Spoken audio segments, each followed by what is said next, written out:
नमस्कार, आज आपण बनवणार आहोत भरलेले वांग. वांग्याचे 4 काप करून पाण्यात ठेवायचे. लागणारे साहित्य: खोबरं, लसूण, आलं मिक्सरमध्ये बारीक करून घ्यायचं. कोथिंबीर. वांग्यात भरायला लागणारा मसाला तयार करू. बारीक चिरलेला कांदा, टोमॅटो, आलं लसूण खोबरं पेस्ट, शेंगदाण्याचा कूट, कांदा लसूण मसाला, काळा मसाला, मिरची पावडर, हळद, कढीपत्ता टाकून राहिलेला मसाला परतून घ्यायचा. मसाला परतल्यानंतर वांगी टाकायची.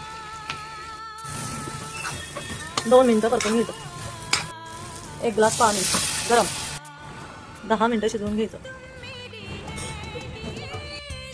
चला, झालं तयार भरलेलं वांग. आवडलं तर लाईक करा, सबस्क्राईब करा. धन्यवाद.